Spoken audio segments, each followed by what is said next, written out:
Blog Talk Radio. Welcome to Institute for Personal Development, where total consciousness is the new frontier. Kriya Yoga is the union of the individual with the divine. Join us as we explore the practices that initiate this process. Well, good morning and welcome to the Voice of Yoga. Let's Talk Consciousness. I am your hostess, Winton, and with me is Kenny Toy, also known as Swami Jayananda, founder of Institute for Personal Development, located here in Hampton, New Hampshire. Good morning, Swami. Thank you for being here today. How are you? I'm doing well. And you? I'm doing great today. Thank you. Well, today's show, we're going to be talking about recreating your reality with Kriya Yoga. So we'll be talking about the 12th week of the Spiritual Advance and the formation of the feeling function. We'll also explore the interplay between intelligence and feeling. And then Swami will explain how the practice of Kriya Yoga can be employed to change and reformat cellular memory. Then we're going to review the benefits of these internal adjustments to help create your reality. So Swami, get us started with first by giving us your take on the words of Gandhi, be the change that you wish to see. Yeah, the whole thing of becoming something. You know, the term that we use in Kriya Yoga is transformation. You know, which is a very different dynamic than change. You know, we make a very big distinction because just about anything can change your life. But there's really only one thing, or as we would say, one nothing that can transform your life. And so if we really want to contribute to the collective, we really have to make this transformation and become the change that we want to see. And by becoming the change that you want to see, then actually, whether you realize it or not, you're helping the collective. And this is something that the discoveries in quantum physics, I think, have really helped us with. You know, that thought is an energy, and it's capable of producing effects, but it's all measured by the amount of strength it's emitted with. And so the thing that they discovered was that thoughts that are in phase, so like-minded frequencies, exponentially increase the power of that thought. And every time, you know, you start to get more and more people at this level of consciousness, at this degree of awareness, you're actually increasing exponentially the impact that it has on the collective. So that, you know, brings us back to the whole thing of the 100-monkey theory, you know, that you can actually affect critical mass once something reaches, you know, something as high as a number or as low as a number as 100 to affect. And so rather than just intellectually trying to change the world, you know, I mean, you can act, there are all of these things that we can do to change ourselves individually, and then also to have this impact on the collective. I've done a lot of reading where, you know, whether it's through Reiki or whatever other kind of spiritual works that are out there, but they always say if you want to heal the world, you have to heal yourself first. That seems to be the common denominator from a lot of things I've been reading. So is that kind of like what we're trying to do right now? Well, exactly, except, you know, I think we take everything to new heights in that, you know, even the word heal, the origins of the word heal means to be whole. And so the whole intention of Kriya Yoga, this thing called apotheosis, this process of the human becoming a whole person, is something that's where a lot of the confusion lies. So we're taking a lot of the ambiguity out of the language, and I think connecting it with things that we must do and experiences that we can actually achieve now while we're in this physical form.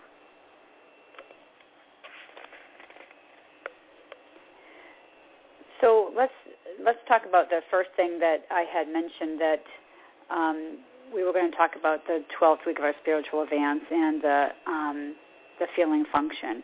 So let's get everybody started on what all that means.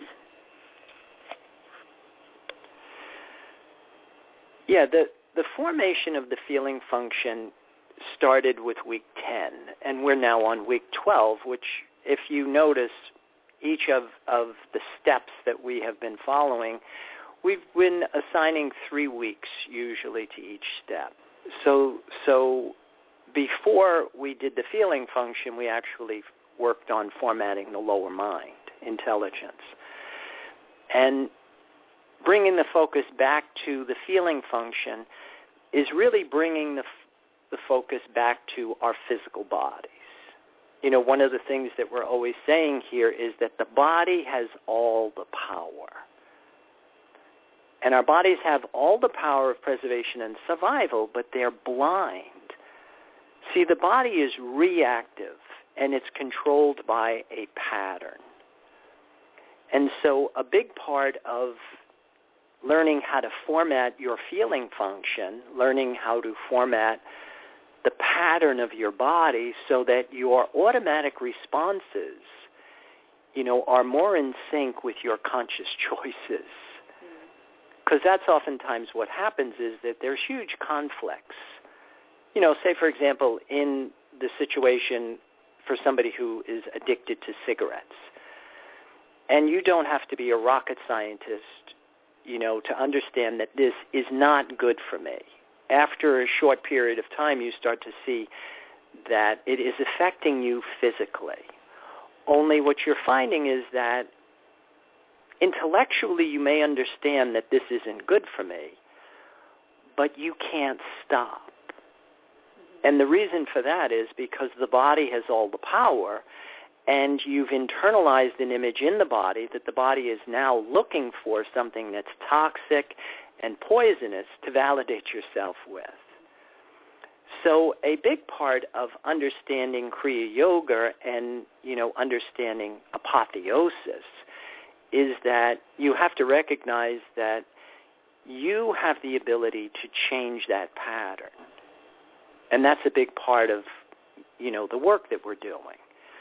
And by changing the pattern, then, of course, now you can kind of get all your ducks in order. The term that we use in yoga is purity. Purification is our ability, or purity is our ability to think, feel, say, and do one and the same thing. And, there's where the development of the lower mind is really important, developing intelligence in your mental functions. But the feeling function is a intricate part of intelligence. When you talk about the feeling function, is it the same type of wording, like when people say get in touch with your feelings? Are we talking about the same thing? And if not, what is the difference? Well, yeah, it's the same thing, except one oftentimes we're controlled by feelings. It's the inner environment of your physical body. It's whatever your body is looking for will determine the atmosphere of your feelings. And and one of the things that we know is it's very susceptible to change. You could be feeling happy, and 2 seconds later, now you're totally depressed. And a lot of that is just, by changing the viewpoint, changing the focus of the mind, it brings up a different image in the pattern, and the body reacts to the image. So getting in touch with your feelings, can be very abstract and obscure. Being able to format your feeling function is something that is much more proactive and self-directed, that you actually can start to change your thoughts and change how you feel, think, and perform in all areas. Does that answer your question? I think so. So the difference between getting in touch with your feelings and formatting your feelings is you're using intelligence. In other words, you're using your, I guess that's it, you're using your intelligence to do feeling. Yeah, the difference is the difference between a victim and a creator. Collectively we have created the victim. That we're all victims of our circumstances.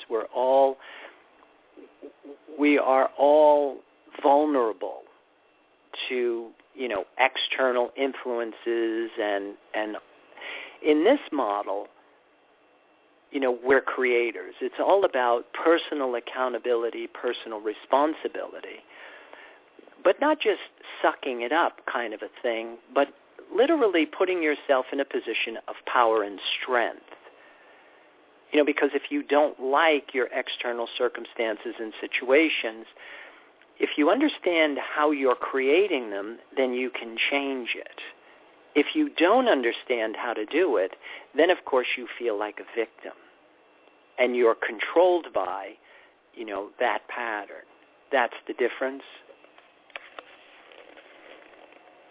So if I'm angry or if I'm sad, I have the power to change that and control that. Is that what you mean? Is understanding what feeling you're in and then being able to change it?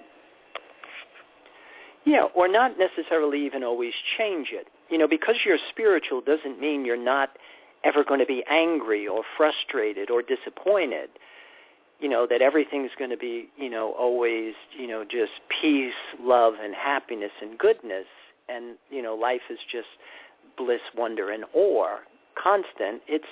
You're still going to have your biorhythms, but you won't be controlled by them. That's one of the benefits of the practice, is that you can contain your feelings and express them appropriately and intelligently. And a big part of that, as if you have been following the spiritual advance, is being able to take consideration for consequences is a huge part of expressing feelings intelligently. Fabricating probable realities, that if I do this, there's a possibility that this, and this may happen. And when, you tailor your response intelligently, then what you basically do is you are managing your karma, right? Because what we're putting out is what we're getting back. And that's one of the benefits of the union of the individual with the divine and the expanded sense of awareness, is you are much more cognitive of, that dynamic, that what you're putting out is what you're getting back. So we can, in essence, by controlling our feelings, we actually have, we can actually create those karmic patterns, or I guess try to stop the karmic wheel. Is that what you're saying? I mean, essentially that could be what could happen, right? Well, yeah, you manage your karma. For every action there is an equal and an opposite reaction. So if you're reacting emotionally and you pop off and, you violently respond to something, well, that is something that you have put out that you are directly chained to. So if you can control it and then tailor a response that's more appropriate, and it doesn't have the same repercussion. So in that respect, you are managing your karma consciously, willfully, as opposed to from when you're reactive and emotional and controlled by your feelings. All right, great. Well, I think this is a good time to pause and hear a word from our sponsor. So, listeners, we will be back in a few moments. Om Purnamada Purnamidam Purnat Purnamudachyate. If you are looking for a Samadhi-based experience, IPD Kriya Yoga has the goods. A complete yoga program that includes the practices and the process. Kriya Yoga Series 1 live classes and videos. Get your arms around the spiritual science of Kriya Yoga. You know, the intention of why we practice is to embody spirit, to feel connected to the life force. Kriya Yoga Asana live classes and videos. A cosmically engineered system of exercises to initiate apotheosis. A system of exercises engineered for dining and dancing at the Cosmic Ballroom. Kriya Yoga Series 2 live classes and videos. A practice in open form designed to facilitate positive growth of consciousness. Get your Labyrinth video. I find the positive side of it is pulls a lot of things together. Kriya Yoga Mantra and Meditation. With repetition comes absorption. Pray on prana and become divine. At the same time, we all have a unique talent and gift to give back to the universe. Private sessions. The mysteries of the universe have always been handed down verbally from teacher to student. Call or click now and get started. 603-929-0303 or www.ipdtransform.com. Namaste. Purnamariya Purnameva Vashishate. Well, welcome back. For those of you just joining us, you are listening to The Voice of Yoga, and we are talking consciousness. And so, Swami, I guess now is a good time to start talking about the strategies that we can employ. So I guess now would be a good time to talk about the Kriya Yoga nutrition. Yeah, a big part of formatting your feeling function, which is your memory track, that, you know, the body operates mostly through patterns. You know, it was T.S. Eliot in A Cocktail Party, a work that he did, kind of defined humanity as a collection of obsolete conditioned responses. You know, that most of us, or Thoreau said, most people live one day and then spend the rest of their lives trying to repeat that day. We're very habitual in our patterning. And so once you understand, you know, that you can change these patterns, you know, that you don't have to be controlled by them. And just because you know, maybe have conditioned yourself to like things that aren't good for you, that can be changed. You can actually train your body to like things that are good for it. And so that's a big part of our nutrition program, you know, is that you start with, you know, by what it is that we're thinking and how we're sleeping and then how you're breathing and what you're drinking, what you're eating, and how you're exercising. And through conscious effort and repetition, you change the pattern on that level so that eventually your body will respond, you know, to good thoughts. You know, your body will change your breath pattern. You know, that you'll actually start to what we call breathe right. You'll learn to hydrate yourself. You'll respond to nutritious food. And then you'll develop, you know, good exercise habits. That's all part of formatting your feeling function. And a big part of that is then learning, you know, this whole thing of your memory track.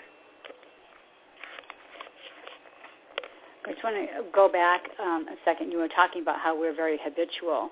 Wouldn't you say that even how we as a people, how we breathe is habitual, and even what we drink, and of course the foods, and we were talking about feeling earlier. I mean, I believe that there's a lot of people out there who put feeling into food Would you agree with that? So we actually have to stop those habits.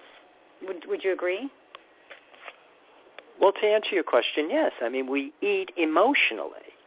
We are actually using food as a symbol to validate ourselves. Whereas in the Kriya Yoga model, food has its place, but food is not something that we would use to validate ourselves. That's a big part of how yoga works, the whole thing of brahmacharya, the whole religious concept of putting God first is the secret to life. That you want to use a more subtle source of sustenance to validate yourself. See, that will prevent you from using food to validate yourself. Because, again, that's the pattern that we come in with. We look for food, we look for mother, we look for approval. See, what we're learning in Kriya Yoga here is we have to separate from that and recreate this new pattern. And in the process of formatting it, you want to format it with the right information. Because what we have learned is that rebellion, which is oftentimes people separate from mother, and then, they are using other substances, circumstances, and situations to validate themselves, but it's equally as problematic because you're not drawing from this source of sustenance that will transform you. That's the physics of spirituality. There's only one God, there's only one truth, there's only one yoga, there's only one number one need. And everything else was what they called the sin. It misses the mark.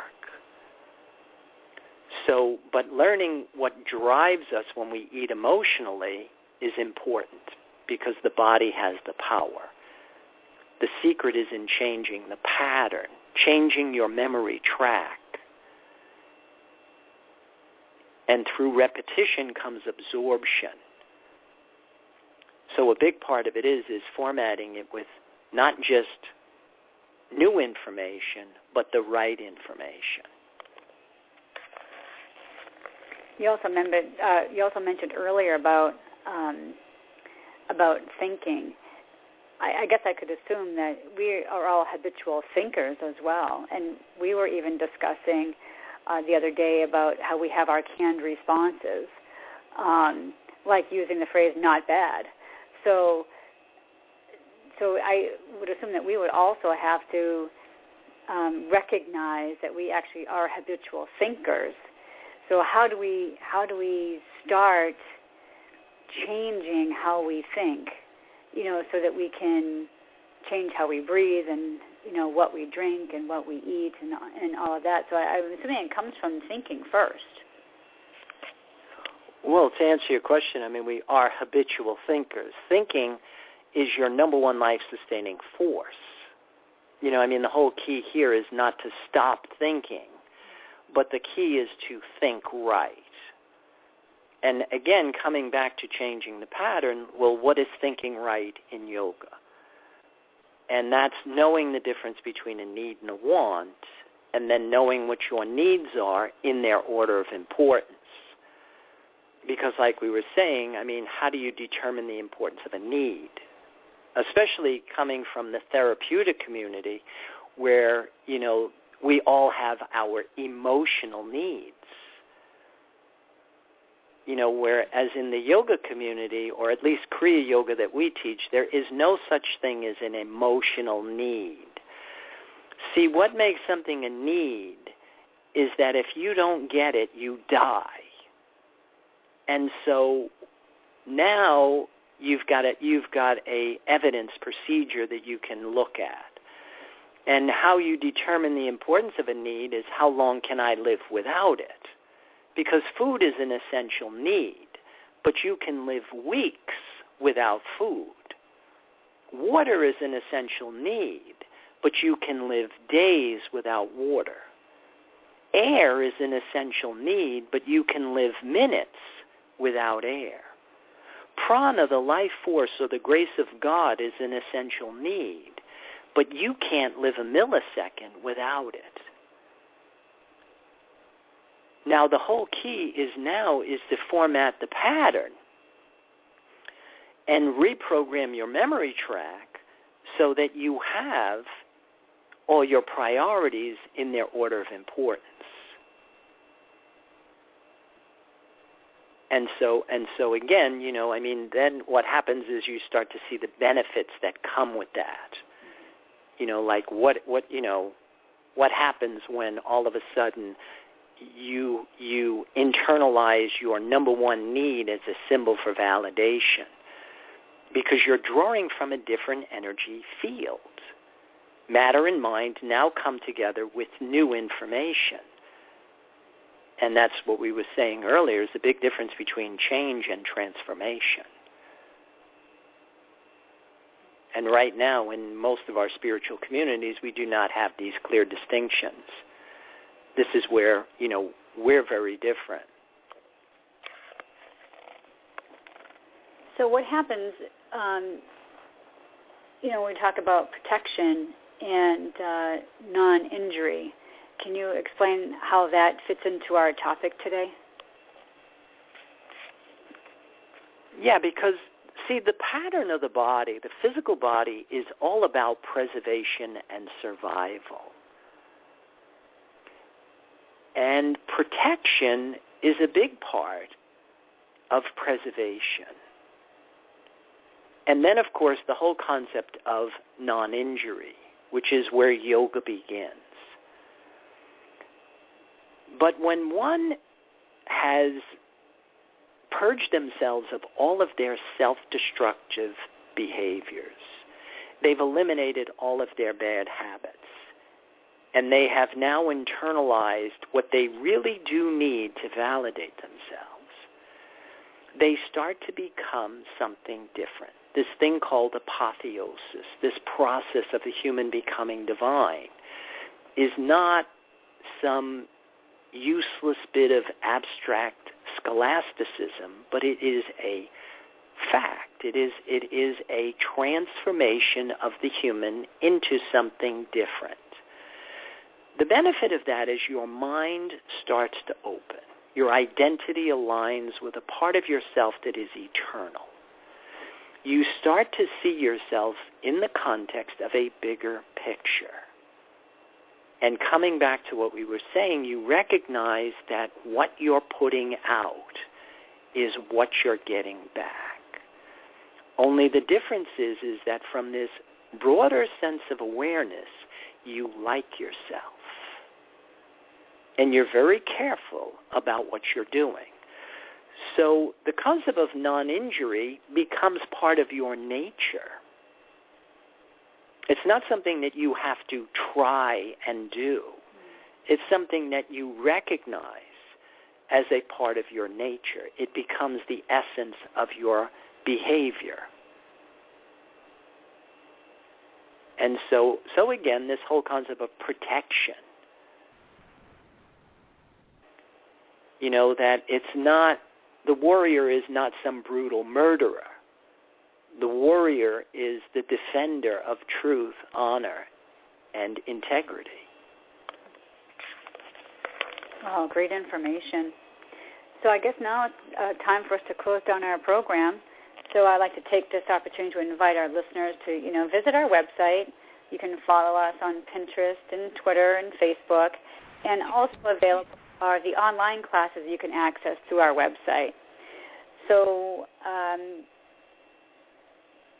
keep those comments and questions and curiosities coming. And be sure to tune into our program next week. We are going to explore the new moon in Libra and the union with the divine. So any final thoughts today, Swami? No, but I would like to invite everybody to join our Spiritual Advance and maybe learn a little bit more about the work that we're doing, and maybe even get some of the benefits of the information that we have, so that you can start to change the pattern of your body and become the change that you want to see and get the light in your soul. And I would wish everybody a good day. Well, thank you so much, and thank you for listening to our program, The Voice of Yoga. I am Lisa Winton with Swami Jayananda, signing off. Have a wonderful Kriya Yoga kind of day.